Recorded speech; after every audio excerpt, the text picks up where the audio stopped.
Archie Bunker's Fonzie's jacket I is know, there. and the Dorothy red shoes are there. Yeah. But I said no, because that dress is discontinued, and I wanted to save it for my daughter. But then I had two, and there's only one of the dress, and I was like, I don't want them to fight over the dress. So, it would be an honor to have that dress be at that museum. Yeah. And so is the dress now there? No. Oh. I have to give it to them, and then I have to like wash it because there's all this like probably pregnant juice on it. So I don't know. That dress was like $8 from H&M. It's so crazy. Well, you can buy them now at Party City, it sounds like, you know?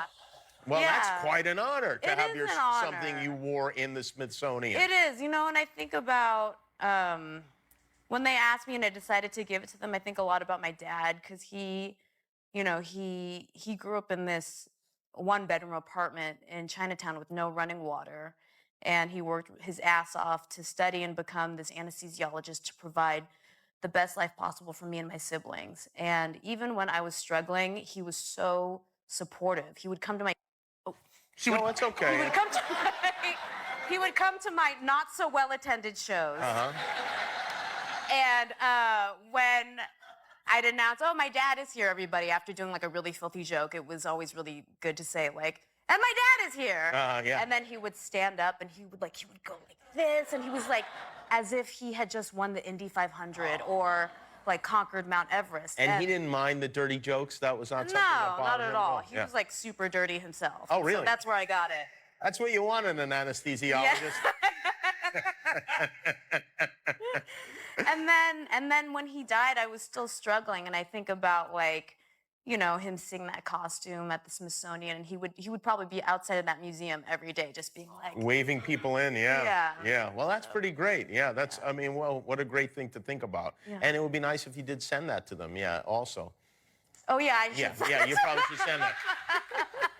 We mentioned you did some risque material. Was your act always like that from the very Oh my beginning? God, it was like even dirtier back in the day. It was. One of my first jokes. This is not that dirty, but I think one of my first jokes that I was really proud of was, oh, you ever mix up the toothpaste with the KY jelly and wake up with an extra white butthole? That was like one of my first jokes. And then... That's when Dad would stand up? That's it. And then that's when Dad would stand up. And then my closer would be, I would like moon the audience. And it was like a really bad joke, but it was basically an excuse to show the audience like my gaping butthole. I was like really obsessed with butthole jokes. Still am. But they're better now. And it was crazy because one of the first paying gigs I ever got was for a wedding. It was this Asian American girl from San Francisco. I had built this like small cult following in San Francisco, and this Asian American girl invited me to perform at her wedding. And she was getting married to this family who thought she was like very demure, who assumed that she was like very demure and passive and sweet because she was Asian. And then she basically like used me to show them that Asian women aren't passive or demure. And then the grandmother was, I'm doing my KY jelly jokes while they're eating their chicken breast. And the grandma, her grandmother-in-law was mortified. And Did she speak to you, the grandmother? Oh, she did. What did she say? She told me that, you know, that she was like, you completely cheapened the wedding, blah, blah, blah. I know. And then I collected my $50 and left. Yeah. Well, that's probably why people don't hire comedians at weddings. Yeah. So this movie, Always Be My Maybe, this is a movie you co-wrote and co-star in with Randall Park. Yes. My dear old friend. Your dear old friend, and who you worked with on... Fresh Off the Boat. I wrote on Fresh Off the Boat for 3 seasons. Yeah. And, well, that's pretty great just to start with. Yeah. Was it weird to then have that kind of relationship with him? No, I guess because we've been working together for so long, I think those scenes, those scenes where we make out, it's like, yeah, I mean, we had to have a lot of talks about it. Yeah, you did, and we commit, I mean, if you watch the movie, we committed to it. You did commit to it, yeah. And what I say by committing to it, you see his tongue go in my mouth. Thrilling.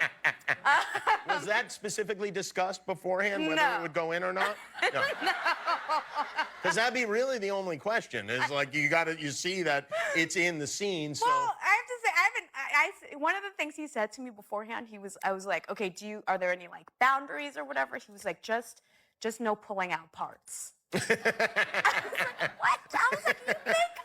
I was like, I've known you for like 16 years. You think this is a PG-13 movie? You think I'm gonna reach my hand in there in front of the whole crew and grab the D out in front of everybody? Come on now. Yeah. Maybe you just wanted to make sure. Yeah. And Keanu Reeves is an unbelievably funny cameo that, well, not cameo, more than a cameo. Oh my God. in the movie. I still can't believe he did it. And we didn't know if he was gonna show up to the premiere. Did you have other ideas of people in case he didn't do it? Yeah. Of course. But he did show up to the premiere. He showed up to well, first of all, he said yes to the movie, which is still crazy, and I can't believe it. And then he showed up to the premiere, and he hadn't seen any of the other scenes in the movie because he shot with us for 4 days. He only shot those scenes, and he hadn't seen any footage of the movie, so we didn't know how he was going to react. And he happened to be sitting right behind me during the movie, and the whole time I could hear him go, ha ha ha ha ha ha ha. That sounds very disingenuous, but if you spend time with Keanu, it's like that's his laugh. That's uproarious for Keanu. It's uproarious. Well, congratulations on all of this. The movie is called Always Be My Maybe. It's on Netflix now. Ali Wong, everybody. Thanks for being here. Congratulations on making it to the end of a YouTube video. Why not celebrate by clicking the subscribe button? You earned it.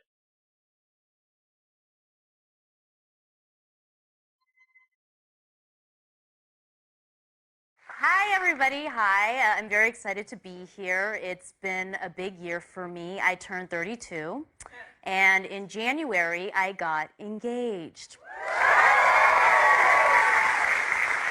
My boyfriend and I have been together for 5 years, and I just had this sneaking suspicion that he was going to propose because I had been pressuring him to do it. That's how proposals really work, okay? A woman has to incept the idea into the man's head. First passively, and then if he doesn't get the message, extremely aggressively. You gotta threaten to leave without ever actually leaving because you know that you're too old and it's too late to find a new man and start the whole manipulation cycle all over again. So you're like, I'm just gonna chip away at this dude until he caves in and is like, shut the hell up! Will you marry me? And then afterwards, the woman is always like, oh my God, he proposed! You know, people are always very surprised at how offstage I'm a completely different person with my boyfriend. I'm very nurturing and domestic. I am. I pack his lunch every single day. I do that so that he'll become dependent on me. Because he graduated from Harvard Business School, and I don't want to work anymore. I straight up don't want to work anymore, okay? I've been reading that book by Sheryl Sandberg. She's the COO of Facebook, and she wrote that book that got women all riled up, talking about how we need to challenge ourselves in our careers to sit at the table and rise to the top. And her book is called Lean In. Well, I don't want to lean in, okay? I want to lie down.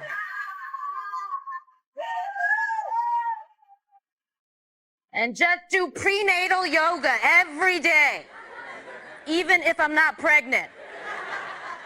And just count the millions that my husband is busy making while I use a stroller as a shopping cart.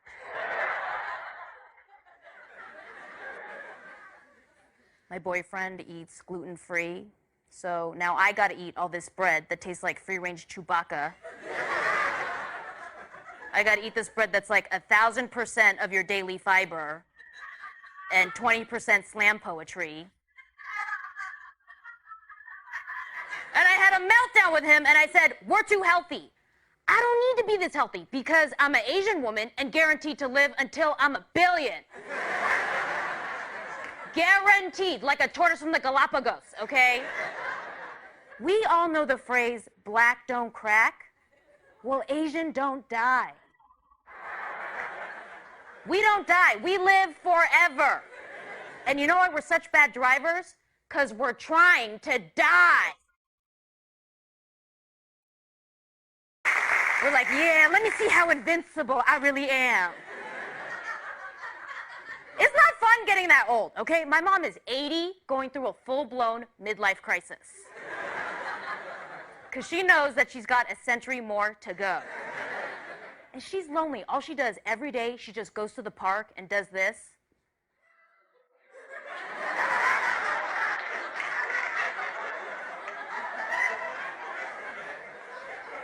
She does that in her big-ass hat, her big-ass visor, umbrella shade, Boba Fett helmet.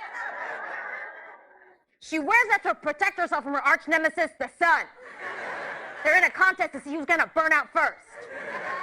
Old Asian ladies and the sun are like the Tupac and Biggie of longevity. All right, I've been Ellie Wong. Thank you. Thank you. Great. Ellie Wong, everyone. Follow her on Twitter at EllieWong3000. We'll be right back. I get married, I'm straight up not gonna work anymore. No, and I'm not gonna diet anymore. I'm not gonna pretend to like kale anymore. When I say I do, what I really mean is, oh, I'm done. That's right, and I'm gonna eat whatever I want. I'm gonna eat fried chicken skin every day from then on and fulfill my destiny, which is to turn into a circle with eyelashes. Like Mrs. Pac-Man. Yeah, just...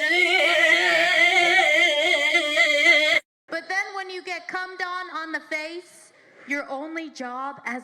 You know, I'm very jealous and bitter that when a man finds any man watching me, listening to what I have to say, and thinking to themselves, I wanna fuck her, is a raging psychopath.